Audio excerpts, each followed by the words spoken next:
Bonjour, merci de nous retrouver pour le magazine de la santé à Docteur Régis. Bonjour. Bonjour Marina, bonjour à tous. Pour s'il n'était pas hier, ça arrive parfois, le docteur Régis Boxelet, qui est médecin du sport et qui donc m'accompagnera régulièrement présenter ces émissions et je suis ravie. Dans l'actualité aujourd'hui, on va parler de chirurgie ambulatoire. C'est une des solutions préconisées par la ministre de la Santé Agnès Buzyn pour réduire la facture de la SCU. Oui, dans l'actualité encore le glyphosate peut-être qui sera interdit demain par l'Union européenne et un reportage sur le contrôle sanitaire effectué dans des poulaillers. Comme tous les mois, cet élevage de poules pondeuses reçoit la visite de la vétérinaire de la coopérative pour un contrôle sanitaire. Vérification des parcours, contrôle du bien-être des animaux et de la qualité des œufs fraîchement pondus. Dans la chronique économie de la santé avec Marousia Renard. Bonjour Marousia. Bonjour Anna, bonjour Régis. Il y a aussi des mesures Agnès Buzyn.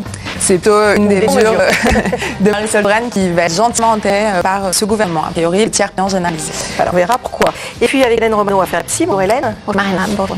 Une série chronique consacrée aux différences psychologiques entre les hommes et les femmes. La semaine dernière, on avait parlé des émotions. Oui, aujourd'hui on va parler plus des sentiments, du désir, de l'amour. Ça en 2 minutes. Ah bon, restez là, tu es psy lui tout de suite. Et puis niveau cette semaine s'intéresse aux militaires de retour des combats qui souffrent d'une blessure psychique invisible, le stress post-traumatique. On écoutera Anthony. Anthony a obtenu la reconnaissance de son stress post-traumatique comme blessure de guerre en 2011. Un combat précurseur qui a duré plus de 15 ans. 15 ans pour expliquer qu'il n'est pas fou. Et puis à 14h30 à l'auteur, on va répondre à toutes vos questions sur les émotions. On verra pourquoi cette fois ces émotions nous débordent et nous submergent. On verra comment ça se manifeste, à quoi c'est dû et surtout comment contrôler ces émotions trop importantes. Posez vos questions le 41 555, France TV ou à docteur.fr si vous passez par Internet et H5 si vous tweetez. On est bien sûr en direct avec vous et on commence tous les jours par le journal. Le gouvernement peut en finir avec le trou de sécu ici 2020 et depuis commence aujourd'hui l'examen du projet de loi des finances de la sécurité sociale. Les comptes s'améliorent mais restent pour l'instant le rouge. En 2017, le déficit atteint 5,2 milliards d'euros. L'objectif c'est de le ramener à 2,2 milliards d'euros. Alors paquet de cigarettes à 10 euros, lutte contre la fraude, chasse aux dépenses de santé utiles. L'objectif est de réaliser 3 milliards d'euros d'économie. Un tournevis budgétaire qui concerne notamment l'hôpital. Oui, la ministre de la Santé Agnès Buzyn annonce la fermeture de lits, la réforme de la tarification à l'activité et le développement de la chirurgie ambulatoire. D'ici 2022, 7 patients sur 10 devront être opérés selon cette méthode. Quels sont les avantages ambulatoires et que tous les patients peuvent en bénéficier? Le point, c'est avec Laetitia Fouque-Lucille de Goutte, Thierry Den. Derrière ces portes, l'unité de chirurgie ambulatoire de l'hôpital Georges Pompidou à Paris. Je pense que les patients n'arrivent pas tous à 8h, sinon ils tendraient, c'est parce qu'à 14h, ils vont attendre toute la journée. Donc en général, ils sont prévenus la veille de leur intervention par un appel téléphonique de l'infirmière ou de la secrétaire de l'unité de chirurgie ambulatoire qui leur dit exactement à l'heure à laquelle ils doivent arriver pour l'intervention. Cancer du sein, chirurgie de la main ou digestive. Ici, une vingtaine de patients sont opérés chaque jour dans les 4 salles du bloc. Tous suivent un parcours identique. Là, nous sommes les vestiaires, donc les vestiaires de patients qui mettent en peignoir avec une charlotte protégée cheveux et des chaussures avant de passer dans la salle d'attente vers le vecteur opératoire. Ici, pas de rencard, mais de patients autonomes qui peuvent se rendre au bloc opératoire tout seuls en marchant et qui n'ont donc besoin d'aucune assistance. C'est pas la chirurgie qui est ambulatoire, c'est le patient qui est ambulatoire. La chirurgie n'est pas différent qu'on le fasse en hospitalisation conventionnelle ou en hospitalisation ambulatoire, mais c'est le circuit du patient, le parcours qui va être différent. Il impose aussi de déléguer une certaine part de responsabilité du médecin vers le patient, puisque le patient va être vraiment acteur de sa prise en charge, il va être plus autonome, plus autonomisé, puisqu'il doit être capable de alerter si jamais ça se passe tout à fait normalement, mais ça devrait en tout cas. Après le bloc et la salle de réveil, direction la salle d'aptitude à la rue. C'est là que les médecins et anesthésistes vérifient que le patient s'est bien remis de l'intervention, qu'il est apte à rentrer chez lui, qu'il ne court aucun risque. Là, par exemple, on a une patiente qui est arrivée ce matin à 7h, qui a été opérée à 8h. La chirurgie a duré de 8h à 9h à peu près. Elle a eu une chirurgie de la main sous anesthésie locale-régionale. Elle a été ensuite surveillée un petit peu en salle de réveil, pas très longtemps, puisqu'elle a eu d'anesthésie générale. Et depuis 10h, elle est dans cette salle d'aptitude à la rue. Elle va manger et puis tout va bien. À midi, on va aller rentrer chez elle. Moins coûteux pour l'hôpital, l'ambulatoire offre aussi une solution pratique pour les patients. Faire plus, c'est probablement une bonne chose et pour l'hôpital, pour le patient. Dans chaque spécialité, il y a des chirurgies qui peuvent se faire en ambulatoire, qui sont moins lourdes, et des chirurgies plus lourdes qui peuvent passer en chirurgie ambulatoire. Si ça nécessite une surveillance lourde à domicile, c'est pas une indication de chirurgie ambulatoire. Dans cet hôpital, 70% des cancers du sein sont déjà opérés en ambulatoire. Et pour d'autres opérations plus lourdes, cancer des ovaires, chirurgie orthopédique du pied sur une personne âgée, il sera difficile d'atteindre cet objectif. Dernière condition à la réussite d'une prise en charge ambulatoire, ne pas vivre seul. De retour à son domicile, la personne doit pouvoir compter sur son entourage. Autre annonce, le titre payant ne sera pas généralisé à partir du 1er décembre. La ministre de la Santé évoque des problèmes techniques. Les syndicats de médecins sont ce qui se fait. Si vous voulez en savoir plus, surtout restez avec nous, puisqu'en quelques minutes, notre chronique économie Marousia Renard fera le point sur ce tiers payant. Demain, l'Union européenne se prononcera sur le renouvellement pour 10 ans de l'autorisation glyphosate, un herbicide controversé. La France votera contre cette décision. Oui, le glyphosate, vous le savez, c'est le principal actif du Roundup, le produit phare de la firme américaine Monsanto, Et les Européens se disent sur le risque de ce pesticide sur la santé. Le Centre international de recherche sur le cancer, le CIRC, a classé le glyphosate comme cancérogène probable en 2015. Les agents sanitaires n'ont pas fait ce choix. Hier, Greenpeace et un collectif d'associations ont rencontré la Commission européenne au sujet de la pétition réunissant plus de 1,3 million de signataires contre le glyphosate. Le Parlement européen vient de voter une interdiction progressive, une façon de mettre la pression sur la Commission européenne. Pour parler, on va accueillir Suzanne Dahl, chargée de campagne agriculture chez Greenpeace. Bonjour. Bonjour. Alors, ce vote ce matin européen, c'est quelque chose de rassurant pour vous? C'est bon augure ou pas? Alors c'est bon augure, mais le Parlement européen avait déjà demandé à ce que l'autorisation ne dépasse pas les 7 ans. La Commission n'avait pas respecté, puis ils sont partis sur une position pour le renouveler pour 10 ans. Puis il va vraiment falloir attendre de voir ce qui se passe demain, sachant que là on est dans une véritable saga, ça fait des années que ça dure, et on sait très bien que derrière, le lobby joue un rôle énorme. Et quels sont les risques de ce produit sur la santé? Ce que ça montrait justement l'Organisation mondiale de la santé, c'est que le glyphosate est probablement cancérigène pour l'homme. On a des éléments tangibles pour les animaux. Pour l'homme, on est capable de le classer comme probablement cancérigène. À partir de ce moment-là, c'est le principe de précaution qui devrait s'appliquer. On n'a pas à être des cobayes et il y a des vrais risques pour la santé, d'autant plus que, comme vous le précisiez, c'est un produit phare et très utilisé partout dans le monde et on le retrouve absolument partout. On est exposé par ce qu'on mange, par l'eau qu'on boit, l'air qu'on respire, on est exposé par de multiples facteurs. Et c'est pas très fréquent que la communauté scientifique arrive à se mettre d'accord sur les caractères cancérogènes d'un produit. Ce que ça soulève aussi, c'est la procédure d'évaluation des risques à l'échelle européenne. Nous, on demande à que cette procédure d'évaluation soit révisée. Et c'est une des demandes aussi qui est portée dans cette pétition, qui est signée par plus d'1 million de citoyens. Aujourd'hui, la Commission européenne, quand elle fait cette évaluation des risques, elle prend en compte principalement les études qui sont faites par les industriels. Si nous pose clairement problème, que ce soit Monsanto qui donne des études à la Commission pour dire si oui ou non ce produit est dangereux, c'est absolument pas normal. Ou à l'inverse, l'Organisation mondiale de la santé est basée sur des études public et qui ne venaient pas des industriels. En fait, ce qu'on ne comprend pas bien, c'est pourquoi ce vote est repoussé. Depuis 4-5 ans, on parle de ça. Pourquoi il est repoussé? C'est les lobbies qui sont derrière, d'après vous? Pourquoi il est repoussé? C'est parce que la Commission européenne ne veut pas avoir la responsabilité de l'autoriser ou de l'interdire et qu'elle est pour ça obligée d'obtenir une majorité qualifiée si elle n'arrive pas à obtenir, d'autant plus avec la France qui va s'opposer à la proposition sur 10 ans. Après, on sait très bien que ce qui fait que la Commission reste sur cette position-là, c'est aussi des lobbies qui sont ultra présents. On a parlé des Monsanto Papers, maintenant on a énormément d'éléments qui montrent que Monsanto, depuis des années, fabrique des éléments scientifiques sur le glyphosate. Alors, les industriels de la chimie ont lancé un site sur les perturbateurs endocriniens où ils promettent une information équilibrée. Vous l'avez vu le site? Oui. Et alors? C'est clairement une bataille d'information. Et dans cette bataille, je pense qu'on se bat à armes égales. Ils revendiquent la transparence. Et très bien, ça tombe bien, c'est ce qu'on a dans cette pétition. Dans ce cas-là, ils pourraient très bien rendre public toutes les études qu'eux font, qui n'est pas le cas aujourd'hui, quoi. Donc, parlons de transparence, oui, mais faisons-le vraiment pas à travers un site et quelques éléments de langage. Merci beaucoup. Merci. Merci. Cet été a été l'affaire des œufs contaminés au fipronil. C'est un produit antiparasitaire, en théorie interdit en Europe pour les animaux destinés à la consommation. À l'origine de ce scandale, une fraude aux Pays-Bas et en Belgique. Oui, des traces de fipronil ont aussi été retrouvées dans les œufs belges et hollandais qui ont été vendus en France. Cette affaire pose à nouveau l'action de traçabilité des produits. Les éleveurs français sont mieux surveillés que leurs voisins européens. Réponse dans le reportage de Victoire Ménial, Clavasco, Lascar. S'il y a, vous savez, des petits acariens en général, ils mangent un petit peu les bouts de pomme, vous voyez. Ah ouais, là, il n'y a rien du tout. Okay. Non, c'est vraiment magnifique. Comme tous les mois, cet élevage de poules pondeuses reçoit la visite de la vétérinaire de la coopérative pour un contrôle sanitaire. Vérification des parcours, contrôle bien-être des animaux et de qualité des œufs fraîchement pondus. S'il est pour eux, les germes peuvent rentrer plus facilement et souvent ça cache, et on le voit presque là, une microfêlure. Et en fait, ce qui est important, c'est d'avoir une coquille complètement intègre pour éviter l'introduction de germes. À chacun de ces passages, la vétérinaire prélève des échantillons de poussière. Objectif, prévenir toute contamination des poules par les parasites extérieurs et ainsi éviter le développement de germes dans les œufs. On va amener ces prélèvements à un laboratoire pour rechercher les salmonelles, toutes salmonelles confondues. Donc ça, c'est un point très important parce que l'œuf, par définition, peut être consommé cru et par rapport aux toxifications alimentaires, on est très strict à ce niveau-là. Prévenir les intoxications alimentaires en traquant la moindre bactérie, mais aussi contrôler les produits que l'éleveur utilise pour traiter ces poules. Je vais vérifier qu'il n'y a pas eu d'introduction par l'éleveur d'une molécule interne par nous, puisqu'en fait on a une liste positive avec des autorisations particulières en fonction de la catégorie des médicaments. Je vais regarder votre pharmacie pour vérifier les dates d'opération. Contrôle les médicaments, mais aussi des produits d'entretien, car derrière la crise des œufs contaminés au fipronil a montré que la filière alcool n'était pas à l'abri d'une fraude. Cet insecticide interdit a été mélangé à des produits d'entretien, et ce, à l'insu des éleveurs de poules pondeuses belges et hollandais. Conséquence, de nombreux lots contaminés d'aliments à base œufs ont été coulés sur le marché européen et international. Pour contrôler la présence de fipronil dans les œufs produits, ce laboratoire de la répression des fraudes réalise des tests sur les échantillons choisis au hasard. On a non seulement des œufs, puisque là vous avez du jaune d'œuf liquide, on a des produits à base d'œufs, donc des pâteaux de frais, des quiches, des brioches, donc des produits à base de céréales, mais également d'œufs. Donc dans tous ces produits, on va s'occuper à regarder s'il y a des traces de pesticides, et notamment fipronil, et s'il y en avait, de les quantifier, de voir leur teneur. Ce laboratoire est le dernier garde-fou pour assurer la sécurité consommateur. Il ne traque pas uniquement la présence de fipronil, mais de 500 autres molécules interdites et dangereuses pour notre santé. Depuis le mois d'août, 35 échantillons alimentaires ont révélé une concentration en fipronil supérieure à la limite autorisée sur les 600 analysés. Les lots concernés ont été retirés de la vente. Des scènes d'humiliation à caractère sexiste, des incitations, voire des agressions sexuelles. Une enquête a été ouverte par le parquet de Caen concernant le soupçon de bizutage à la faculté de médecine de la ville. C'est notre carton rouge du jour. Oui, le syndicat d'étudiants ont saisi la justice pour des faits qui se seraient déroulés en 2016 lors d'un week-end d'intégration. Ils dénoncent les pratiques de la Corpo, l'association étudiante qui organise les soirées. Chaque année, elle donne aux futurs médecins des défis à relever toujours plus humiliants. Par exemple, remplir dans des excréments ou courir nus dans la rue, les filles doivent-elles photocopier leur poitrine. La faculté a immédiatement réagi en annulant le week-end d'intégration prévu à la fin de la semaine.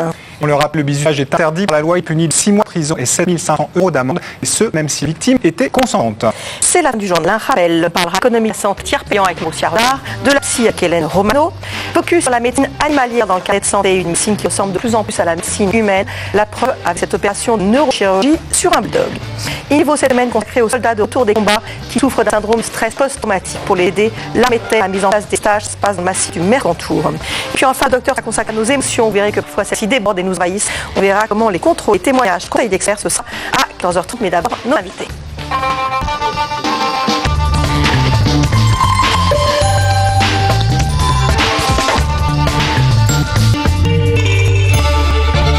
En France, plus de 1300 greffes de foie sont faites tous les ans. 12 000 personnes vivent aujourd'hui avec ce type de greffe. Pour en parler, deux invités. Hélène Dersoir, bonjour. Bonjour. Vous avez été greffée en 2013. Vous avez participé au sein de l'hôpital Beaujon à un atelier d'écriture qui recueille les témoignages de personnes greffées, ce qui donne ce livre. Il était un foie, histoire de greffe. François Durand, bonjour. Bonjour. Vous êtes chef du service d'hépatologie de l'hôpital Beaujon à Clichy. C'est un centre de référence et donc vous préfacez ce livre avec Marie Miens et Claire Franco, psychologue, médecin, qui travaillent tous deux dans votre service. Vous avez été greffée en 2013. Vous aviez quoi et comment ça s'est passé? Alors j'avais deux symptômes, j'avais la colite sclérosante et j'avais une tumeur, j'avais effectivement un cancer du foie. Effectivement, j'avais pas du tout prévu dans mon emploi du temps cette histoire de greffe. Au départ, ça n'est que la maladie, la colite sclérosante. C'est un mot cette maladie, s'il vous plaît. C'est une maladie immunitaire en fait qui est assez rare et qui peut toucher n'importe qui. Effectivement, elle peut accompagner de complications telles des infections et puis parfois malheureusement un cancer aussi. Du foie toujours. Donc effectivement, on avait essayé de traiter la gangrène sclérosante. En traitant la gangrène sclérosante, on a découvert des cellules cancéreuses. Et très vite, on est arrivé à parler de greffe. Ça s'est passé rapidement d'abord pour tenir un fonds. L'attente a été longue et ensuite la reprise. Alors selon les cas de figure, effectivement, l'attente peut paraître très longue. Moi, dans mon cas, j'ai d'abord eu traitement en chimiothérapie et radiothérapie pour la petite cancéreuse de prévention. Et après seulement, j'étais sur liste d'attente. J'ai eu une chance inouïe. J'étais jeune, sans doute en haut de la liste. Donc j'ai attendu que 5 jours avant d'avoir mon... Et après, vous avez pris votre activité. Vous travaillez avant, vous étiez intermittent? J'étais intermittent du spectacle, effectivement. J'ai pas voulu me comparer à qui j'étais avant parce que ça change beaucoup de choses. Une greffe, ça relativise beaucoup de choses et résultat, j'avais pas envie de comparer mon énergie d'avant avec ce que j'étais capable de donner après. On est comme fatigué à un moment et donc du coup, j'ai eu envie de changer d'air et trouver une activité qui serait peut-être un petit peu plus posée, peut-être un peu moins stressante parce que je pense qu'il y a de lézard à ma maladie. François Durand, ce livre donc, était à la fois une histoire de greffe, donc c'est vraiment ces ateliers d'écriture. Vous êtes médecin, vous sauvez le vie. Est-ce que, durant toutes ces années, vous avez pensé à ce que vivaient dans leur tête les greffés ou est-ce que l'important c'était avant tout de leur sauver la vie? L'important évidemment c'est de sauver. La transplantation, c'est une activité médicale très particulière parce que c'est quand on prend la décision, on ne sait pas quand on la réalisera. Malheureusement, tout le monde n'a pas la chance d'avoir une durée d'attente qui sont courtes. Actuellement, il y a à peu près 2,4 patients en attente pour un donneur, ce qui veut dire qu'il y a des délais d'attente qui sont prolongés. C'est une situation d'angoisse qui est particulière. On ne sait pas que ça va tomber et pour ce temps-là, il faut tenir contre la maladie et amener les malades de l'ailleurs façon possible à la greffe. Et pour ça, en fait, on a un discours soignant et le vécu des patients est extrêmement important pour nous guider et guider l'ensemble des équipes soignantes. Moi, j'ai adoré l'idée de ce livre parce qu'effectivement, en tant que médecin, généralement, on vise à réparer le corps d'un point de vue très fonctionnel et on se rend compte, et sans doute encore plus dans les points de greffe que dans de pathologie, on se rend compte effectivement que le vécu psychologique et le ressenti du patient est énorme. Vous avez l'impression que ce livre est utile ou pas? J'espère. Ouais. Utile pour les médecins et pour nous absolument. C'est-à-dire que c'était un atelier d'écriture. Au départ, c'était pas un projet de livre. On s'est retrouvé avec ce texte qui était écrit par des gens différents, avec des styles différents, avec des expériences différentes. Et on s'est dit effectivement, mais il faut publier, il faut en faire quelque chose. Et peut-être en mettant tout à coup la vision des soignants. Et puis surtout, premièrement, la vision des patients. Et c'est vous qui avez eu ce style de recueil de témoignages? C'est le psychologue au départ qui a réuni un certain nombre de patients qui avaient un vrai besoin d'expression et un besoin d'accueillir un certain nombre d'émotions. Et elle a réussi à réunir autour de table avec des pathologies différentes, des âges différents. C'était ça qui était assez riche, parce que la plupart n'avaient jamais écrit une ligne. On s'est retrouvés à devoir thématiser les ateliers. Au départ, on a fait un thème sur l'attente et on s'est rendu compte que l'attente, on vivait pas pareil. Et c'était ce qui faisait la richesse de nos textes. Du coup, on s'est rendu compte qu'on pouvait tous vivre l'attente pareil. C'était pas du tout le cas. Même il y en avait qui étaient en colère, il y en a qui étaient plutôt en attente de meilleur, donc avec une espèce d'espérance de vie palpable. D'autres qui stressaient. Enfin, vraiment, c'était des façons différentes de voir les choses. Donc cet atelier était très riche. Il y a l'attente, mais aussi le prêt, notamment la préhospitalisation, où effectivement c'est la vie est sauve, mais avec un traitement qui est lourd et parfois avec quelque chose qui n'est pas forcément évident à gérer. En fait, effectivement, pas évident à gérer, et on a tous des façons différentes de le gérer. L'avantage d'être en collectif, ça nous a permis justement de ne pas être seul face à ça, et de rendre compte que ce livre justement permet à d'autres aussi de ne pas être seul et de se dire je suis fatigué, ça dure, les médecins disent on est soigné, et en même temps nous on a l'impression d'avoir retrouvé notre corps d'avant. Donc il y a une espèce de contraste entre ces deux moments, et résultat c'était important de se dire qu'on n'était pas face à ça, que si on était encore fatigué, on est le voisin, il était pareil. Donc c'était aussi c'est important pour vous. C'est important, mais un gros problème, c'est qu'on transforme des patients qui ont des handicaps énormes, qui n'ont plus la capacité d'avoir une vie sociale, une vie professionnelle. La plupart des gens qui sont transplantés ont perdu leur activité professionnelle avant la greffe. On a beaucoup allégé le traitement, on a beaucoup amélioré les techniques. Après greffe, il faut une convalescence. On remet sur pied les gens finalement qui est totalement valide, qui devient parfaitement valide. Là, tout le problème, c'est qu'il y a un handicap social, c'est-à-dire que ces gens qui ont eu assez de longues maladies retrouvent une forme parfaite. Ils ont une valeur ajoutée parce qu'ils ont vécu une expérience qui n'est quand même pas banale. Et malheureusement, notre problème actuellement, c'est la difficulté du retour à la sociale, à la réintégration, à l'emploi, au emprunt, à l'achat d'un bien immobilier, à toutes ces choses en fait, qui sont difficiles à cause passive de la maladie. Ça, c'est vraiment quelque chose contre lequel il faut qu'on s'attaque. Et qui est particulier à la greffe du foie, parce qu'on a l'impression par exemple les greffés de rein au moins cette lourdeur après. Probablement le greffé de rein, quand ils malheureusement perdent leur greffe rénale, ils repassent dans les modis, ce qui n'est pas l'idéal. Évidemment, avec la transplantation hépatique, il y a une hypothèque qui est plus importante. Vous êtes devenu patient expert ? Je suis devenue patient expert, effectivement, c'est important pour moi de transmettre ce qui m'a manqué. J'aurais aimé rencontrer des anciens greffés avant d'être greffé. Je trouve que ça manquait un petit peu, ça manque un peu moins parce que là on est très engagé avec l'association Transhepat de faire des visites de patients sur demande de patients avant la greffe et surtout après. Vous rappelez votre expérience. Voilà, notre expérience, des fois ça suffit de pas grand chose. Il suffit de rentrer dans la chambre, dire je suis greffé. Ah bon, de quelle greffe? Et éthique comme vous, dans cet hôpital également, il suffit pas qu'à rassurer. Ils ont une projection, c'est assez merveilleux, le petit moment, la petite complicité qu'on peut avoir avec des gens qu'on connaît absolument ni d'Ève ni d'Adam avant de rentrer dans la chambre, on ne connaît pas leur pathologie. Après, ensuite, comment on vit avec le traitement, voilà. L'idée, c'est pas de parler de soi, l'idée, c'est de leur dire, voilà, on est là, si vous avez besoin, si vous avez des doutes par rapport à votre traitement, si vous avez ça, c'est le moment d'en parler. Cette association, elle a un site www.transhepat.org. Merci beaucoup. Et je rappelle votre livre, il était un foie, histoire de greffe, collectif Transplanté Hépat de l'hôpital Beaujon, effacé par Mémien François Durand, et c'est chez Apoptix Éditions. Tout à l'heure, à 14h30, à l'Audoc, on va parler de nos émotions qui parfois nous submergent. On va voir pourquoi et comment on peut les contrôler. Sarah a une vie imprégnée d'émotions. Le problème, c'est qu'elle a beaucoup de mal à les exprimer. Ça s'accumule petit à petit, après ça fait comme une grosse bombe où au moment ça éclate, il y a tout qui part. Donc je peux partir dans un excès de colère où les objets peuvent voler à travers la tête, je vais pas m'en prendre directement aux personnes. Des réactions émotives extrêmes et incomprises de son entourage qui l'ont mené à la dépression. Pour poser vos questions, témoignez 41 155 à l'auditeur.fr France TV ou hashtag santé 5. Dans quelques instants, on va faire la psy avec Hélène Romano. Bonjour Hélène. Et on commence à l'économie de santé. Maroussia Nard. Maroussia, bonjour. Bonjour. Alors on dit hier, Agnès Buzyn, la ministre de la Santé, a annoncé ce week-end à la radio que le dispositif ne serait pas généralisé au 1er décembre comme c'est prévu initialement à Maryse Touraine. Comment expliquer cela? Alors, le ministre a dit dimanche très simplement que le tiers payant généralisé était infaisable techniquement. Elle s'appuie pour ça sur un rapport qu'elle a commandé à l'Inspection générale des affaires sociales, l'IGAS, qui a été rendu public hier. Et la conclusion, l'IGAS sans appel, c'est écrit noir sur blanc, il dit que la généralisation du tiers payant au 1er décembre 2017 est irréaliste. Pourtant, tout le monde s'en souvient, c'était vraiment une mesure emblématique du quinquennat Hollande. On rappelle juste le principe, le dispositif de tiers payant permet de dispenser le patient avant ses frais quand il va chez le médecin, donc il n'y a aucun centime, pas un centime réglé. C'est l'assurance maladie et la mutuelle qui paye directement le médecin. C'est ce principe qui devient généralisé à tout le monde là en quelques jours. C'était même inscrit dans la loi, c'est inscrit dans la loi, la loi santé 2016, et c'est raté, ça se fera. Et pourtant, le tiers payant est déjà entré en action pour certains patients et fonctionne plutôt bien. Oui, depuis plusieurs mois, il est appliqué à 11 millions de Français. C'est pas rien, notamment les patients qui sont en ALD au titre d'une grande affection longue durée pour une maladie chronique et aux femmes enceintes.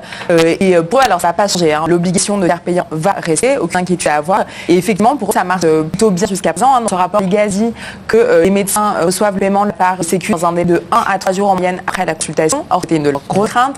Et ils ont en moyenne un dossier rejeté par semaine, donc pour lequel il faut faire un peu plus de démarches. Mais voilà, ils sont assez assurants sur la mise en place de dispositifs pour ces patients. Alors que dit GAS pour expliquer qu'on ne peut pas généraliser le système cause d'obstacles techniques, c'est quoi? Alors en fait, il faut bien distinguer deux choses dans le tiers payant. Quand vous êtes chez le médecin, vous payez en une seule fois, généraliste, 25 €, mais vous êtes remboursé par deux entités différentes. D'un côté, l'assurance maladie, qui prend en charge 70% du tarif de la consultation, et de l'autre côté, votre mutuelle, votre complémentaire santé, qui rembourse les 30% restants si vous avez une mutuelle. Du coup, quand un médecin pratique le tiers payant, c'est un peu la même chose, c'est-à-dire qu'il doit se faire payer, se faire rembourser en quelque sorte par ces deux acteurs différents. Alors pour la part Sécu, c'est assez simple, et ça marche bien, et d'ailleurs c'est pour ça que pour les patients en LD et pour les femmes enceintes, c'est facile, parce qu'ils donnent carte vitale, et comme ils sont pris en charge à 100% par la Sécu, et c'est un interlocuteur unique, et la Sécu paye l'intégralité de la consultation au médecin. Donc ça, c'est plutôt facile. Donc on a bien compris, mais je suis enceinte et je suis pas porteur d'une action longue durée, ça passe comment? Et là, c'est beaucoup compliqué, parce que pour pratiquer le tiers payant sur la part mutuelle, le médecin doit commencer par saisir manuellement toutes les informations qu'il y a sur votre petite carte de mutuelle. C'est pas une carte vitale, puce qu'on met dans avec nous, qu'il faut tout rentrer dans l'ordinateur, ça prend du temps.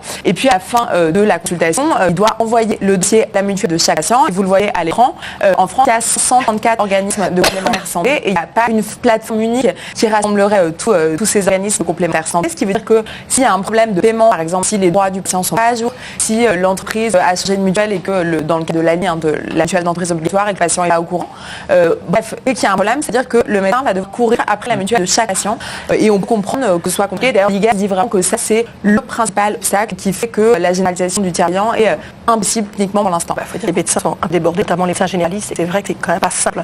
Et puis, un autre obstacle soulevé par l'IGAS, c'est la confiance encore trop fragile des médecins. Alors, encore trop fragile, franchement, c'est un euphémisme. Depuis le début, les médecins libéraux sont très opposés à la généralisation du tiers payant. Ils l'ont dit, ils ne veulent pas. Ils ont bataillé contre Marie-Paule Touraine. Aujourd'hui, ça reste leur grand combat, qu'on en parle, il est question de grève immédiatement. Et d'une certaine manière, le rapport d'IGAS donne un peu raison, en tout cas sur la part mutuelle. Les médecins ont toujours dit qu'ils n'en voulaient pas parce que ça voulait dire plus de paperasse, ça voulait dire temps perdu sur le temps qu'ils ont pour signer les gens et qui déjà se réduit drastiquement.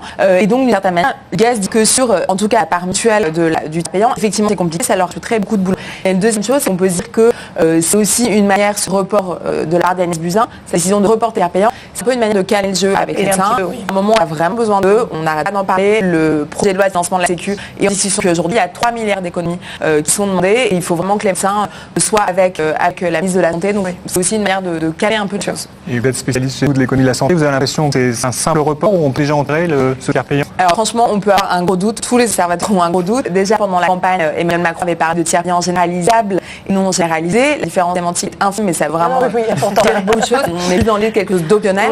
Et puis ensuite, Agnès Buzyn a un peu entretenu flou sur sa question en multipliant des déclarations parfois un peu contradictoires. Elle a dit à fois qu'elle est très attachée à la généralisation du tiers payant pour faciliter l'accès aux soins des plus démunis et qu'en même temps, elle avait horreur des obligations.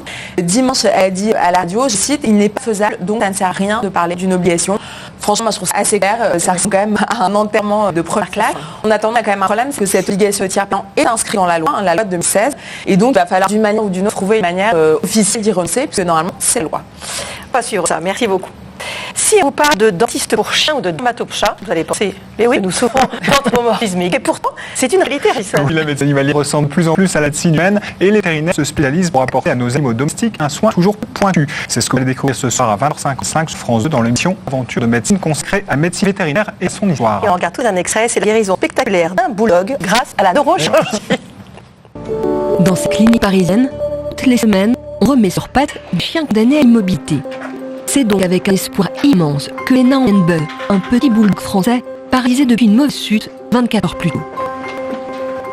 Très vite, on s'est perçu que la synchronisation du mouvement, ça n'allait plus. En fait, il n'arrivait pas à dérouler à la patte. Et quand on voulait le mettre debout, il tombait. On voyait qu'il avait mal, que ça ne suivait pas, quoi. Et tout de suite, on imagine le pire, c'est-à-dire des lésions. Et on dit, mais est-ce que c'est réversible ou pas? C'est assez impressionnant, en fait. Et puis on voit qu'il souffre, quoi. L'avenir de Bud est entre les mains de Kirsten Gnif, l'une des rares neurologues vétérinaires. Très vite, en fait, il a réussi à dérouler. Côté gauche, hein, c'est ça, c'est l'épaule gauche qui... L'épaule gauche. Donc j'ai effectivement un gros déficit sur tout le côté gauche. Voilà. Regardez à droite. C'est un peu ralenti, mais quand il veut, il réussit à mettre un petit peu en place à droite. Alors qu'à gauche, on voit que le déficit, il est complet.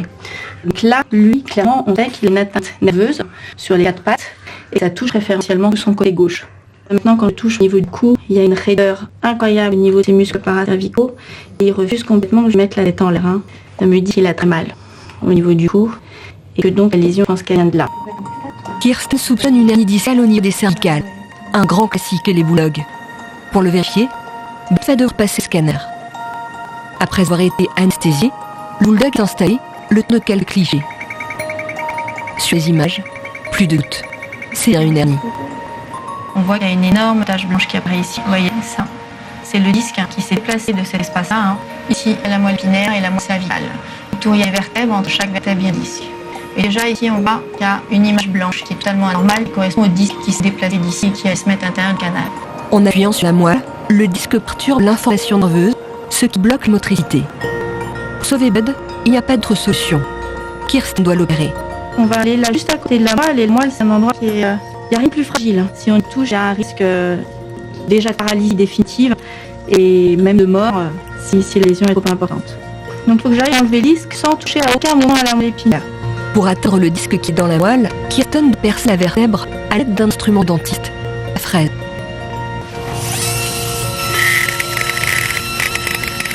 Alors le plus délicat, effectivement, c'est de savoir à quel moment on arrête de fraiser. Et là, il faut être vraiment très vigilant, soit réussir à passer délicatement à la fraise, soit passer la curette. Mais c'est le moment le plus délicat.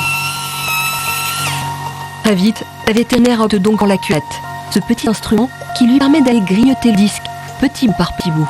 Ça, c'est le disque, c'est dépassé, c'est ce que retire à l'intérieur du canal vertébral. J'ai des petites craies blanches. Peu à peu, avec des gestes d'une infinie précaution, Kirsten va réussir à retirer la totalité du disque. Reste à traiter la douleur avec de la morphine et à attendre que Bud récupère. Après une bonne nuit de sommeil, nous verrons si le nous marcher. Le lendemain matin, Lena vient chercher son chien. Elle ne sait pas encore que la chirurgie a fait miracle. Salut. Ça va? Eh oui. Alors?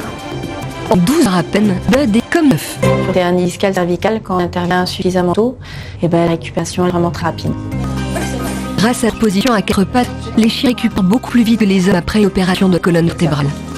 Libéré de cette douleur, Bud n'a désormais qu'une idée en tête, retrouver son maître et quitter la clinique au plus vite. Voilà, votre médecine ce soir 20h55 sur France 2. Hélène, vous proposez une série de chroniques sur les différences au niveau psychologique homme-femme. La semaine dernière, on a parlé émotion. Vous nous avez rappelé les différences structurelles chez l'homme et la femme conduisent en fait à des réactions émotionnelles qui sont différentes.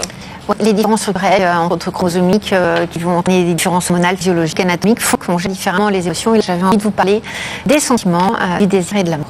Alors je comprends que c'est les désirs, je comprends que c'est l'amour. Ah bah, c'est bien, les mecs ont un face, c'est pas grave. Alors les mots là. L'émotion et les sentiments, c'est la même chose pour vous? L'émotion et les sentiments, c'est pas tout à fait la même chose. L'émotion, c'est une réaction psychologique qui s'inscrit dans le physiologique en fait, qui doit être normalement assez courte en termes de manifestations comme la peur, l'angoisse, la joie, la tristesse. Alors que le sentiment, c'est ce qui vient après l'émotion. Autrement dit, le sentiment va se nourrir de l'émotion. Alors, on peut prendre l'exemple tout simple, on parlera à tout le monde. C'est le coup de foudre.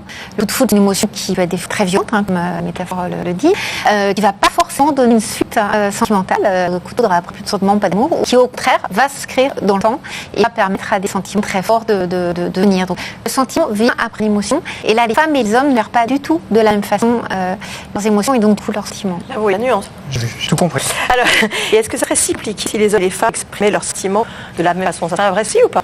Ça serait plus compliqué, on pourrait dire plus simple, mais au final beaucoup plus compliqué. Il y a quand même besoin de cette différence, serait-ce que pour se reproduire et maintenir une humanité. Et puis, ça crée le désir, la différence. S'il n'y a pas de différence, si c'est un côté moi-même, il n'y a pas d'enjeu de séduction, il n'y a pas de désir, il y a plaisir. Je comprends bien que de ces différenciations naît le désir. Si on parle de désir, parfois, ça aboutit à une relation sexuelle. Là aussi, entre hommes et femmes, il y a une différence dans la manière d'appréhender le rapport sexuel? Il y a une différence importante. Souvent, on a tendance à dire que les hommes sont plus ancrés sur l'aspect biologique, physique de l'activité sexuelle en tant que telle, que pour une femme, il y a des exceptions. Mais globalement, une relation sexuelle sans sentiment est quelque chose qui n'est pas possible. Qu'on se rend bien compte qu'il y a un malentendu assez fort, entre autres au niveau du comportement, la séduction. Certaines fois, des femmes peuvent être dans un rapport de séduction, mais juste ça, et le malentendu autre chose. Et quand au niveau de la pulsion, il y a quelque chose qui se met en ordre du côté des hommes, pour arrêter, c'est le compliqué. On peut se demander pourquoi la nature nous a pas fait identiques, avec les mêmes besoins, les mêmes pulsions, les mêmes sollicitations, ça éviterait quelques petits malentendus parfois. Parfois, souvent même, ça éviterait des malentendus. La nature, ça fait différemment, mais c'est aussi justement la richesse des relations humaines. C'est de permettre d'avoir à la fois des origines différentes, des stimuli différents. Les hommes sont très sensibles à l'action de la vision. Par exemple, une femme qui se déshabille peut stimuler un homme beaucoup plus qu'un homme qui va se déshabiller, va stimuler les femmes. Les femmes sont plus sensibles aux mots, sont plus sensibles au toucher. Donc c'est de toute cette richesse-là, cette différence-là, à la fois au niveau des émotions et donc des sentiments, que naît la richesse humaine. Et c'est très important d'être différent. Donc si je comprends bien, le défi finalement, c'est réussir à conjuguer toutes les différences entre femmes. C'est le défi, mais c'est un vrai défi. On se rend bien compte de la difficulté. Actuellement, il y a toute cette attention portée à la question du harcèlement sexuel. Et on voit bien que certains hommes banalisent, ne comprennent pas ce qui leur tombe dessus, alors que d'autres femmes, elles le vivent vraiment comme une agression. On se rend compte à quel point c'est important de parler. Les femmes n'abordent pas, mettent pas les mots au niveau des ressentis de la même façon que les hommes. Et le respect de l'un et l'autre passe par la parole. Et c'est aussi ça qui fait de chacun d'entre nous des êtres très singuliers, très différents et très riches les uns des autres. Mais dans le temps, on va à la troisième chronique, j'annonce la troisième chronique, dans le temps, on voit les choses différemment et en vieillissant, en prenant maturité, hommes et femmes évoluent aussi différemment. C'est du team, là, je dresse pour là. Vous savez l'année prochaine? Bah oui, là, je suis perdue mardi, on est mardi. Je suis perdue moi dans les mots. Puis il faudra encore des émotions tout à l'heure, puisque le docteur a consacré à ce sujet. On verra quand nos émotions nous débordent. Voilà, comment on peut contrôler ça. Ça sera tout à l'heure à 14h30, mais pour l'instant, place à InVivo. Cette semaine, InVivo s'intéresse au syndrome du stress post-traumatique chez les soldats de retour des combats. Oui, hier, nous avons pu voir que la reconnaissance de cette blessure peut être un parcours du combattant. C'est pourquoi l'armée de terre a mis en place des stages dans le massif du Mercantour pour essayer d'aider ces militaires souffrance. Et ce reportage de Charles Villalove, François Goulin, Denis Moreau et Olivier Laporte. La région de Marseille, un des plus gros bassins militaires de France. Beaucoup de soldats vivent ici. C'est le cas d'Anthony, 59 ans, dont 18 années au sein de la Légion étrangère. C'est l'ami militaire, la guerre, et mes 3 blessures de guerre. Ça me fait quand même une pensée surtout pour mes amis qui sont morts, qui sont plus là, qu'eux, ils ont cette médaille, mais encore comme mort, et moi je l'ai en conclusion. Voilà. Pendant son service, Anthony a participé à la plupart des opérations extérieures de la France, du Tchad jusqu'à la guerre de Bosnie-Herzégovine. Il s'est engagé à 18 ans, l'amour de la patrie chevillé au corps. À l'époque, j'ai pas mal, pas de casse. J'entends les gens dire, je suis 400 francs. Quand je suis pas venu pour l'argent, je venais parce que c'est une aventure. C'est une mythe. Et puis, bon, la France, même, c'est France, la grande armée. C'est ma famille, je connais que la DAF et la Légion française. À son retour de Sarajevo en 1995, Anthony sombre dans l'alcool et la violence. Brisé par la guerre, il souffre de stress traumatique. Sa famille ne le reconnaît plus, le militaire décide alors de quitter. Il s'isole pendant 3 mois dans ce petit parc, à l'abri des regards. Cela fait plus de 20 ans qu'il n'était pas revenu ici. Non, mais ce soir, je me mets dans sa couchage, et je suis seul. Et je me fais le jeune, je me fais 2 temps de suicide. Et voilà, avec lui, je vais mieux. Ça fait beau.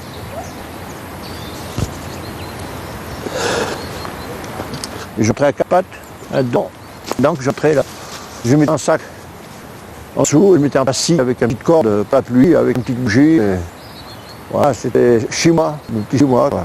Ça me rappelle des souvenirs heureux, parce que j'étais lâché par l'armée, lâché par la femme. Voilà, lâché par la société, je me sentais isolé. J'avais une force physique, mais là-dedans, il n'y avait plus rien. Des vides. La blessure psychique d'Anthony, c'est un bombardement en particulier qui l'a traumatisé pour toujours. Nous, on a vécu parmi la population. Un jour, il y avait une explosion et les enfants ont arrivé, ils étaient tous morts. Donc on a ramassé le sac plastique, les mains, les bras, les jambes. J'aimerais bien faire une plaque pour les enfants qu'on n'oublie pas.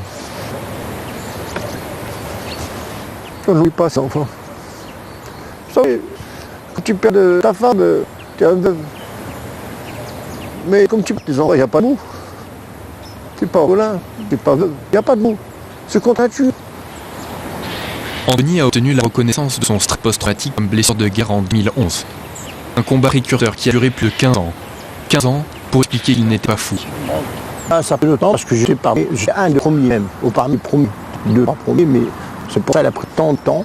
Et peut-être c'est grâce aussi à moi que maintenant tout le monde prend en charge. Je me sentais libéré. Je me sentais libéré pour...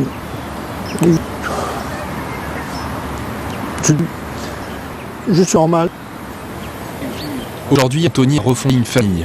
Il va mieux, il est toujours suivi dans un hôpital militaire où un psychiatre l'aide à avancer. Il est pris à vivre avec et continue la vie et en même temps la vie belle.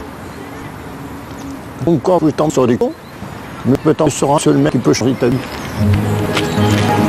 Le combat d'Anthony, c'est aussi celui de centaines de soldats français qui rentrent de la guerre.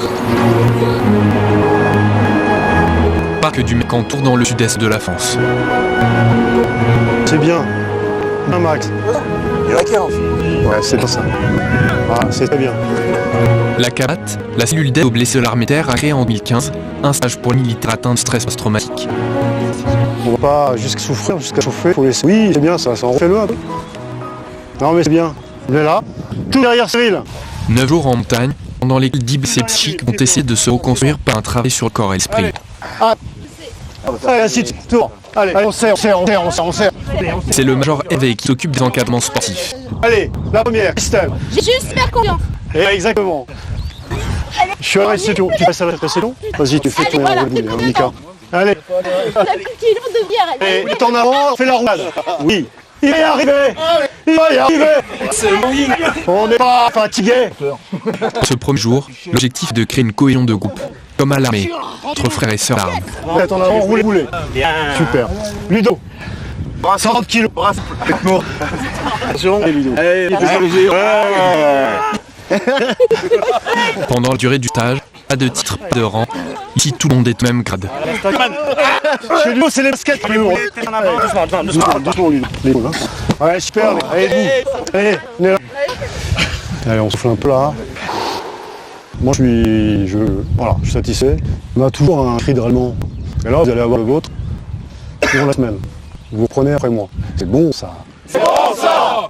C'est bon, ça. C'est bon, ça. Bravo à tous.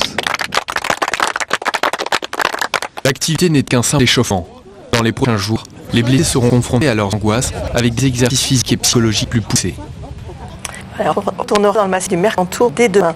Un appel à témoins si vous souffrez de prolapsus, qu'on appelle aussi sans organes, vous avez été plusieurs traitements, dont la pose d'une prothèse vaginale ProLift. Le témoignage nous intéresse pour un reportage. Merci infiniment de nous appeler au 01 58 88 85 21. Et puis un petit message pour vous, Régis. Bienvenue, nouvel animateur du magazine. Il est charmant et voix très douce, agréable et rassurante. Que de noter pour cette rentrée. Il y a le prénom quelqu'un de goût. Calmement. Voilà. Vous ne bougez pas dans quelques instants. Le docteur a commencé. On va répondre à toutes vos questions sur les émotions. Pour répondre aux questions, le docteur Frédéric Chapelle, qui est psychiatre.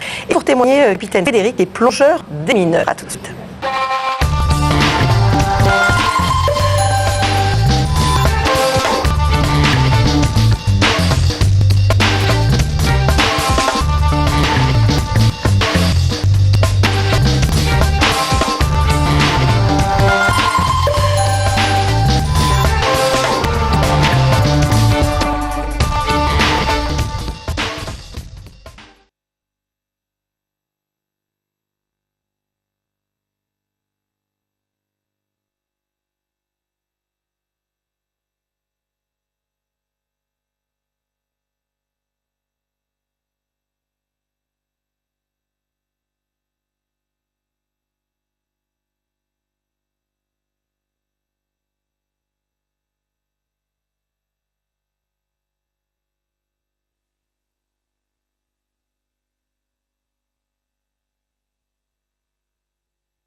Merci de rester avec nous pour un docteur.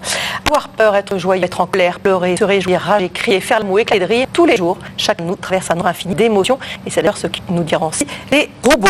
Oui, Marine, et quand on n'arrive plus à dominer ses émotions, les choses peuvent devenir beaucoup plus compliquées. Pourquoi est-on alors subjugué, non pas tout subjugué, mais submergé par ses émotions? Peut-on garder la tête froide dans de circonstances? Et si oui, comment? Et bien pour répondre à toutes vos questions, le docteur Frédéric Chapelle qui est psychiatre, bonjour. Bonjour. Et avec nous, le capitaine Frédéric, bonjour. Alors vous êtes plongeur des mineurs depuis une dizaine d'années, on imagine bien tout le stress et tout ce que ça peut provoquer, on va en parler, mais concrètement, c'est quoi exactement plongeur des mineurs? Alors, plongeur des mineurs, c'est quelqu'un qui va être formé et entraîné pour intervenir sur tout type de munitions, donc soit conventionnelle ou qu'elle soit de conception artisanale. Et cela va pouvoir le faire soit sur terre, soit sur l'eau ou soit sous l'eau. Donc ça fait partie de ses prérogatives. Mais en France actuellement, est-ce que ça, je ne sais pas? Alors en France, quoi? En France actuellement, on a le long de nos côtes encore énormément de restes de la Seconde Guerre mondiale. On a beaucoup de munitions qui sont encore sous l'eau, qui sont encore sur les plages. Pour vous donner un ordre d'idée, c'est environ, pour chaque groupe de plongeurs mineurs qui sont partis un peu partout sur la côte, c'est entre 80 et 100 interventions par an, entre 1 et 2 par semaine, voilà, pour placer, neutraliser, détruire toutes ces munitions qui seraient susceptibles de faire des dégâts. En France, combien de plongeurs mineurs après? On est environ 200. D'accord.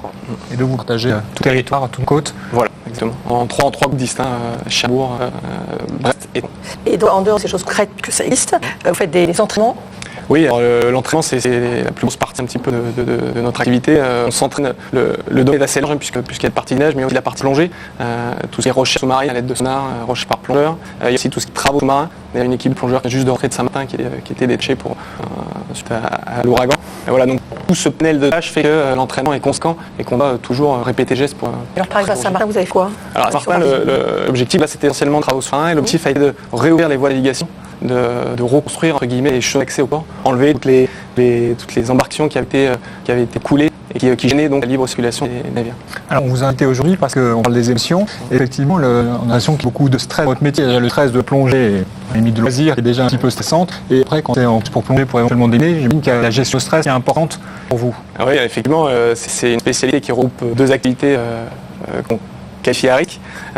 Donc en fait, quand on est ensemble, évidemment, ça multiplie par deux la probabilité d'être stressé. Et pour combattre ça, c'est essentiellement la formation, une formation qui est poussée et longue et pendant laquelle on va prendre l'élève plongeur et on va essayer de mettre dans toutes les situations qu'il est susceptible de rencontrer de façon progressive, voir comment il réagit, faire en sorte qu'il apprenne de ses erreurs, pouvoir à la fin de cette formation avoir un plongeur qui ne pas toutes les... Mais du coup, qu'avant, éventuellement des tests qui sont faits pour repérer ceux qui seraient capables justement émotionnellement de pouvoir faire ce genre de métier? Oui, bien sûr.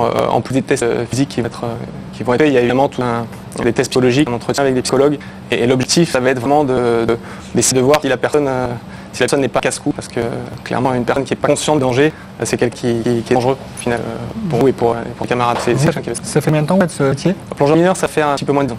Et alors, vous parliez de formation, ce qu'on comprend bien pour éviter le stress. Ça veut dire que vous, au bout de 8-9 ans, vous arrivez quand même à des situations où vous stressez ou maintenant c'est contrôle absolu? Non, on s'entraîne au maximum pour limiter le facteur stress. Maintenant, il y a toutes les situations pour lesquelles on a besoin d'être entraîné, on ne sera jamais réellement prêt. Par exemple, lorsqu'on est appelé pour faire de la recherche de corps, j'ai eu là il y a quelques années, suite à l'inondation, on devait rechercher le corps d'une petite fille. On a beau avoir des procédures, on a beau se centrer, il est possible de reproduire l'entraînement à la charge émotionnelle qu'on va avoir en réel. Donc ça malheureusement, on est déjà prêt pour ce genre Mais dans les faits, ça se passe comment? Je suis plongeur, mais on plonge le stress, il y a une augmentation de la consommation d'oxygène. C'est-à-dire que vous arrivez, il y a un moment où vous n'arrivez dans votre métier à ne pas stresser. Oui, en fait, vous faites comment en fait? C'est ça qui nous intéresse. On le fait naturellement, je veux dire. C'est-à-dire qu'à force de répéter gestes, force de répéter situations, et bien finalement on agit un petit peu par réflexe, on est un petit peu conditionné, et ce qui fait que naturellement on va diminuer notre cardiaque, on va diminuer notre fréquence respiratoire, pour pouvoir se calmer, reproduire les gestes qu'on avait en entraînement et arriver à faire une mission. Là, on est quand même Frédéric Chapelle avec des professionnels qui apprennent effectivement. Est-ce qu'à des niveaux moins importants, c'est quelque chose qui peut être applicable chez un chacun? Complètement, effectivement. Vous parlez de conditionnement, c'est tout à fait mécanique là, c'est-à-dire que le cerveau va s'habituer à mettre en place un certain nombre de comportements, mais pas que des comportements gestes, mais aussi des comportements, je veux dire, mentaux, c'est-à-dire des mécanismes de raisonnement spécifiques qui vont faire qu'il va pouvoir se fixer sur un point spécifique et réfléchir d'une certaine façon, qui permet justement d'éviter un certain nombre de dangers. Je pense notamment, quand vous dominez, effectivement, tout ça de mesures de sécurité, d'être très vigilant par rapport à un certain nombre de points, effectivement. On a des questions des spectateurs. Alors, Anne qui nous pose la question, comment maîtriser la colère violente que je ressens à chaque humiliation? 3 années de psychorapie n'ont pas fini. Le docteur dit tout.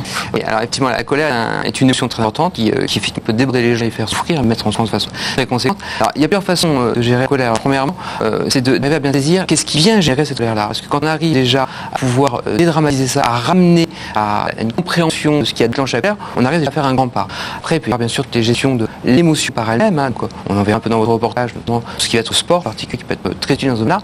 Mais il ne faut pas oublier que ce qui a généré l'émotion doit être traité aussi. Est-ce que, effectivement, quand on est un peu humilié ou quand on est dans une situation qui a généré un sentiment de honte, eh bien, il faut arriver à comprendre pourquoi. Ça peut tenir à plusieurs choses. Premièrement, parce qu'on a une histoire personnelle qui fait qu'on va être beaucoup plus sensible à certaines situations, notamment des situations d'humiliation. Si dans un enfant, on avait déjà un certain nombre d'humiliations, d'injustices, qui vont pouvoir réactiver à ce moment-là au niveau émotionnel, au niveau de pensée, souvenirs de ce qu'on a enregistré déjà dans l'enfance et qui vont à ce moment décupler encore plus ces émotions de colère.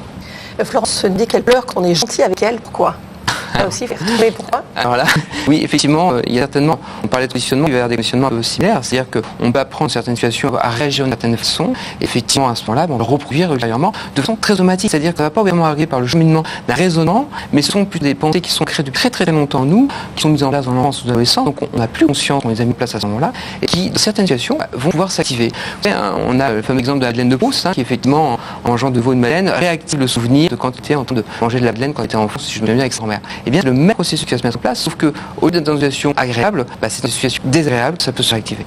Tout ça, ce travail dont vous parlez, c'est un travail qu'on fait avec un psychothérapeute, avec un bon ami, avec parents, avec... On peut avoir de très bons amis qui sont très thérapeutes, ça c'est certain, mais idéalement, on a des gens qui sont formés en psychothérapie. Alors, ce champ notamment de thérapie, c'est plutôt les thérapies qu'on appelle comportementales et cognitives, qui vont moins être centrées sur la recherche des comportements qui étaient mis en place éventuellement à la période, qui se sont renforcés, parce que le problème il est là, parce que quand on a peur et qu'on fuit un endroit, on se renforce l'idée qu'on a bien fui à cet endroit-là.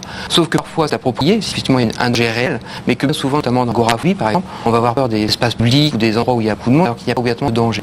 Donc on a malheureusement appris qu'en partant de cet endroit-là, pour qu'on était angoissé, on sentait mieux. Il va reproduire un comportement qui est pas du tout adapté. Et à partir de quand je dois consulter ou parler à mon meilleur ami? Non, parce que les émotions, c'est normal, c'est normal que je sois triste, c'est normal que je sois heureux. Et à partir de quand Tout à fait. Alors, il faut surtout retenir aussi, c'est que les émotions que justement, elles sont importantes pour nous, elles sont protectrices quelque part. Que notamment, si on prend une émotion telle que la peur, cette émotion-là a certainement permis à notre espèce de pouvoir être encore présente aujourd'hui, parce que si nous n'avions pas eu peur il y a très longtemps, tous ces animaux à Hassan qui couraient après, qui voulaient nous manger, on serait plus. Donc, il faut pouvoir savoir que ces émotions sont importantes et donc pouvoir les utiliser, parce qu'on dire, dans les bons moments. Et là où il faut faire c'est que ces émotions débordent certains niveaux, qu'elles vont avoir des conséquences sur la vie personnelle, la vie professionnelle ou la vie sociale.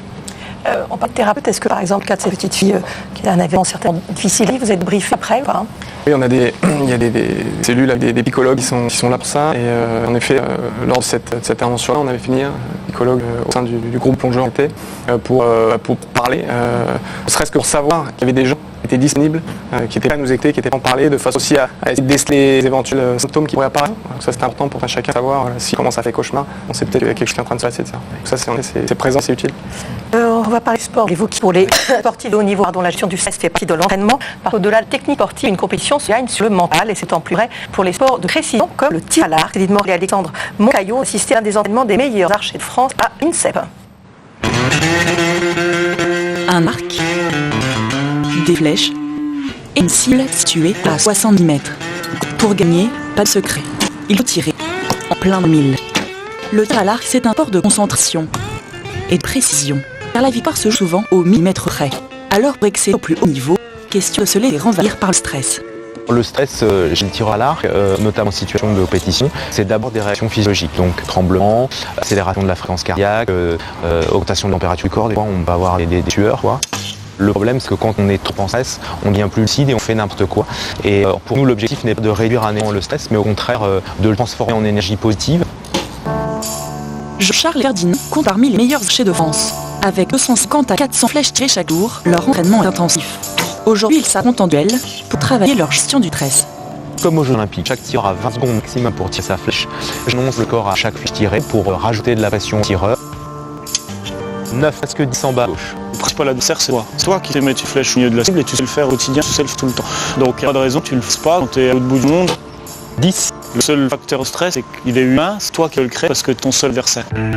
Pour corser les difficultés, le vent et la pluie s'invitent dans le match, de quoi mettre nerf à l'épreuve.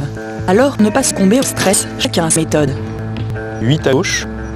Pour bien aller contre le stress, j'essaie d'être un maximum dans l'instant présent. La flèche qui est tirée, elle est faite, la flèche d'après, pas ce qui compte, c'est vraiment celle qu'on est en train de tirer actuellement. 8 en bas. J'ai une respiration qui passe à travers le cœur et je veux gonfler mes poumons et respirer, qui fait que j'ai ma cohérence cardiaque qui devient régulière, ce qui me permet de me calmer. En plus de respiration, Jean-Charles, vice-champion olympique, applique une autre méthode bien à lui. Je pense à une petite pêche à des moments comme ça dans les bois, que je vais aux champignons, et puis c'est ce qui me permet de me sortir de l'objectif principal qui peut devenir un peu stressant. Stratégie gagnante pour les deux sportifs qui se retrouvent à égalité. Il y a 5 parcours, donc on se départageait, on tirait une seule flèche. Le stress est à la maximum puisqu'il joue la victoire sur une seule flèche. Et c'est un 9 à 1 heure. Et c'est un 10. 6 gauche, ça la ramène dedans. Bravo, bon match. Aujourd'hui, c'est Jean-Charles qui remporte la victoire. Prochaine cible de taille pour les archers, les Jeux Olympiques 2020 à Tokyo. On vient dans ce reportage, ça se confirme ce que vous disiez tout à l'heure, finalement un moyen de combattre le stress, finalement, c'est l'hyper-répétition, l'hyper-paration. Vous voyez dans le reportage de 150 à 400 flèches tirées par jour. Dans le sport, pas forcément de haut niveau, effectivement, ce qu'on peut en stress, moi j'entends tout le temps parler, il y a un moyen, là ce professionnel peut imaginer qu'effectivement, puisse tirer 250, 400 flèches, ou vers des plongées de mer répétées. Il y a des moyens plus simples, non? Alors, des moyens plus simples, je sais pas, mais ce qui est très intéressant, c'est que les élèves se construisent sur l'instant présent. Et effectivement, il y a tout un champ de réflexion actuellement en psychologie qui veut dire, effectivement, c'est d'être pleinement conscient, ce qu'on appelle la pleine conscience, de ce qu'on est en train de faire au moment où on est en train de le faire. Et effectivement, plus que se dire, c'est la dernière flèche, plutôt se concentrer, c'est j'ai une flèche, je suis en train de tirer dans ce cible-là, se fixer sur des choses qui sont simples et pas angoissantes, pour se dire, c'est la dernière flèche, ça met un niveau de stress supplémentaire. Donc ce petit discours interne qu'on va avoir peut aggraver les choses. Donc c'est effectivement des petites techniques. Et après, dans tout ce qui est sport, il faut voir aussi que le sport va avoir un grand intérêt pour réguler les émotions. Parce qu'on sait que la pratique sportive de façon très régulière va permettre aux individus de réduire le niveau de fréquence cardiaque, notamment, de réduire l'impact émotionnel. Bien sûr, il faut une pratique de sport très régulière, plusieurs fois par semaine. Et on sait même quand on arrête, après plusieurs années d'avoir une activité physique régulière, on va être protégé notamment par rapport à des facteurs de dépression, d'anxiété pendant plusieurs années après. Après, je ne sais pas qui posait la question. C'est 8 ans que vous travaillez ça en tant que plongeur mineur, 8 ans. C'est ça. Le stress finit par disparaître, ou finalement, à chaque fois que vous descendez, à chaque fois, vous avez une petite boule dans le ventre. Et est-ce qu'il ne faut pas qu'il disparaisse? Je pense que le stress est toujours là. Maintenant, on a appris à travailler avec et on a appris à le contrôler. Et en effet, je pense que le jour où il n'y a plus du tout de stress, et qu'on est conscient du danger et là pour la danger. Mais est-ce qu'il y a des, quand on de temps en temps dans les films des plongées, notamment des bateaux qui sont extrêmement étroits, où il fait noir, etc. Est-ce que vous avez eu des moments comme ça où vous avez eu vraiment peur et vous êtes arrivé à contrôler les émotions? Oui, en effet, il y a eu, c'était lors de ma formation, il y avait en effet de plongée où on devait entrer sous un clip de nuit, évidemment, on devait rentrer dans un espèce de tout petit tunnel où on avait l'impression, nous, en tant qu'élèves, il n'y avait absolument aucune sortie. On est les uns derrière les autre, avec évidemment une quantité d'air limitée, parce qu'on est sous l'eau. Voilà, et on devait progresser dans ce tunnel sans connaître le temps qu'il nous faudrait pour arriver au bout, et on était persuadé qu'il n'y avait aucune issue de secours si c'était à la sortie du tunnel. Donc évidemment les instructeurs qui étaient au-dessus connaissaient les ficelles et savaient qu'au niveau sécurité il n'y avait aucun problème. Mais pour nous-mêmes, voilà, on était sûr qu'il fallait absolument sortir de là, et on se disait si j'ai un problème, je ne peux pas rentrer en surface, je peux faire demi-tour, je ne peux pas aller à droite, je ne peux pas aller à gauche. Donc voilà, là, il y a un moment où on se dit est-ce que je panique, est-ce que je panique pas, et dans la situation c'est pas panique. Vanessa dit que ça fait de 10 ans voir un thérapeute une fois par mois parce qu'elle est hyper motivée, qu'elle peut très facilement le faire aider davantage. Oui, alors là, effectivement, chez les enfants, tout ce qui vont être techniques, notamment de sophrologie, de relaxation, sont des points très intéressants pour les enfants parce que ça leur permet assez facilement de s'approprier un outil, appelons c'est aussi simple que ça, qui va leur permettre de l'utiliser régulièrement et de pouvoir réduire leur niveau émotionnel de façon assez habituelle. Et après, on n'est pas tous identiques, on a des facteurs génétiques qui vont faire que certaines personnes sont plus émotives que d'autres. Il faut aussi en tenir compte et donc il y avoir ces paramètres-là qui interviennent aussi. Alors, vous parlez de sophrologie, on a un petit reportage, comme quand on se laisse se déborder par submerger ses émotions, on peut faire ou dire des choses qu'on serait amené à regretter. Et la sophrologie, effectivement, apporte des clés pour apprendre à dominer ses angoisses et ses peurs. Reportage de Céline Noël, Clavastrou et Elia Lassie. La colère après la séparation de ses parents, la tristesse après perte d'un ami proche. À 21 ans, Sarah a une vie imprégnée d'émotions. Le problème, c'est qu'elle a beaucoup de mal à l'exprimer. Alors elle ne dit rien et garde tout pour elle jusqu'à explosion. Ça s'accumule petit à petit, après ça fait comme une grosse bombe où au moment ça éclate, il y a tout qui part. Donc on peut partir dans un excès de colère où les objets peuvent voler à travers la pièce. Je vais pas m'en prendre directement aux personnes, mais je vais leur dire des phrases qui peuvent être très blessantes, qui peuvent blesser la personne d'en face. Des réactions émotives extrêmes et incomprises de son entourage qui ont mené à la dépression. Il y a tout qui se mélange, donc du coup la joie ça devient de la peur ça devient de la colère qui peut devenir de la haine, et c'est ce qui fait qu'on s'isole énormément du monde extérieur, de la famille, des amis, donc en fait on perd goût à la vie. Depuis 1 an et demi, Sarah se rend chez une sophrologue. La séance commence toujours par des exercices de respiration. Déposez la main droite sur votre abdomen et votre main gauche à l'arrière de votre dos. Quand vous voulez souffler, expirer, vous allez en même temps appuyer avec votre main, quand vous voulez. Soufflez. Et au moment de l'inspire, volontairement vous gonflez le ventre plus. Et vous respirez. Voilà, vous sentez là. Et voilà, Et votre colonne d'air est en train de retrouver, de se nettoyer. J'ai pas l'habitude, c'est comme un manque d'oxygène. Mais après, ça fait du bien parce que les muscles ils se relâchent plus facilement et ça devient moins épuisant que respirer par le haut en fait. Plus fluide. La colère a une incidence terrible sur notre respiration. Vous allez bloquer, c'est un système qui se met en place de rétention d'air. L'ouverture de la cage thoracique va permettre de relâcher tout le système au niveau thoracique et lui permettre de retrouver tout de suite une nouvelle maîtrise d'elle-même. Pour le prochain exercice, l'accessoire indispensable est un oreiller qui matérialise la colère. Et vous allez donc vous débarrasser de tout ce qui vous dérange. Et quand vous voulez, vous soufflez très fort, vous vous débarrassez. Oh, très bien. Ah, les épaules réagissent. Voilà. Ah. Comment sent votre corps? Les tensions sont en train de se débloquer dans mes épaules au niveau des cervicales.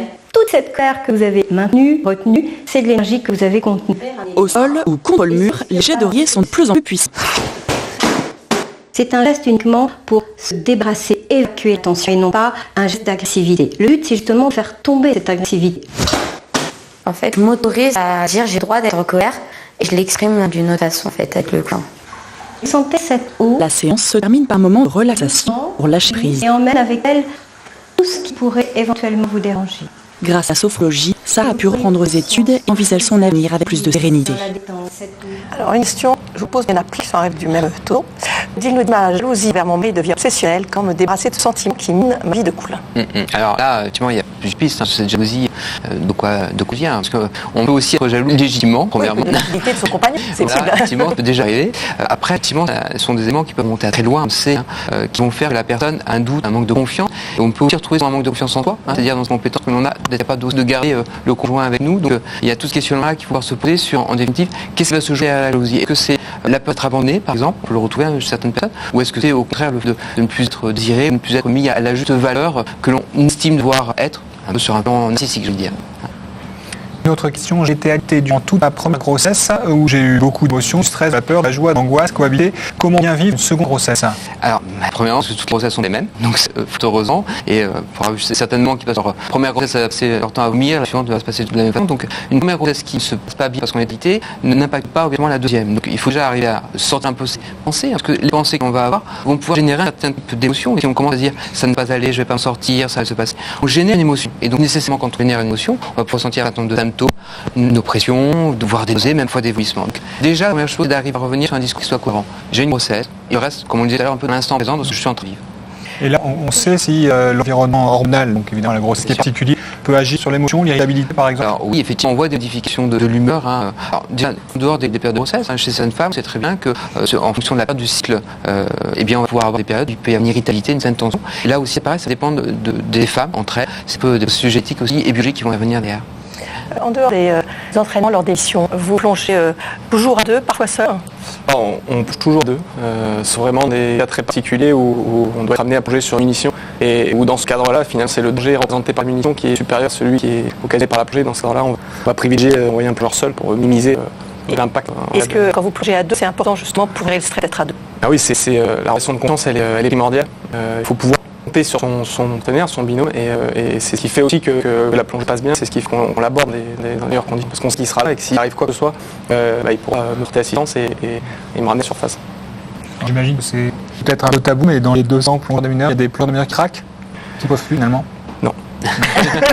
Non, la formation est faite de sorte que voilà, la personne qui émotionnellement n'est pas capable de suivre la formation et finalement elle détecte à temps et elle n'aura pas à se mettre en jeu par la suite, qu'elle sera finalement. Et vous, dans votre vie autre que plongeur des mineurs, quand vous avez des émotions, votre formation de plongeur des mineurs et de maîtrise du stress vous sert dans la vie privée? Dans la sphère privée? Vous êtes anormalement jaloux, anormalement colique?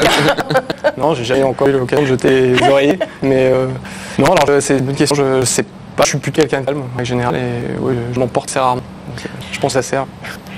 Oui, je pense aussi qu'on doit sélectionner un peu son métier en fonction de certaines compétences que l'on peut avoir en termes humains, et qu'effectivement dans beaucoup de métiers, comme on parlait avant l'émission entre nous des commandants de bord par exemple, qui sont aussi habitués à avoir des automatismes, à réaliser un certain nombre de choses, ça sont très très claires. Et aussi à savoir à quel moment ils peuvent ou ne peuvent pas prendre l'avion par exemple. C'est-à-dire d'arriver à évaluer au niveau professionnel, je suis capable, et je pense que c'est pareil dans votre domaine. Là, c'est bon, émotionnellement ou en termes de stress, je suis suffisamment bien pour pouvoir affronter ces missions-là. Ça vous est déjà arrivé? Pas pour y aller? Ça m'est déjà arrivé de dire non, je plonge pas parce que physiquement je sentais pas capable, j'étais trop fatigué. Mais c'est surtout important si la personne peut avoir, on a dit le docteur, quelque chose qui se passe mal dans sa vie à côté. En effet, si psychologiquement il n'est pas à 100%, voilà, peut intervenir à ce moment-là, il faut c'est le dire, on arrête là et à aucun moment forcer à faire cette. On va finir cette question de Marie qui nous dit, en vieillissant, les émotions deviennent de plus en plus difficiles à gérer, c'est normal. Alors, c'est une bonne question. J'ai envie de dire oui et non, parce qu'en définitive, en vieillissant, on apprend aussi beaucoup de choses. Et normalement, l'expérience de la vie doit nous aider justement à pouvoir les régler, parce qu'il y a un certain nombre de choses dont on va avoir moins peur, alors que quand on est beaucoup plus jeune, on a pris beaucoup plus difficile dans la vie. Alors, c'est sûr. Après, chez les femmes, là aussi, on parlait des variations hormonales tout à l'heure. Effectivement, il y a toute la période de la ménopause qui va réactiver aussi un certain nombre d'émotions, et peut-être qu'il y a cet élément qui intervient, en particulier chez les femmes. Merci. Je prends juste témoignage de Michel pour finir. Je ne sais pas si Michel sait. Le sexe est un excellent remède quand la colère a consommé sans modération. Je vous revois mais directement à la chronique d'Anne Roman sur les différences psychologiques hommes-femmes. Il faut que Michel sache que ça va calmer les hommes, pas forcément les femmes. Mais bon, ça, je pense que c'est Michel sait. Il l'a toujours compris. C'est grave. Voilà. Demain, on répondra à toutes vos questions sur l'endométriose. Je trouverai Antoine Pion à la prestation. La semaine prochaine, vous revenez. Et d'ici, passez une excellente fin de journée. Au revoir.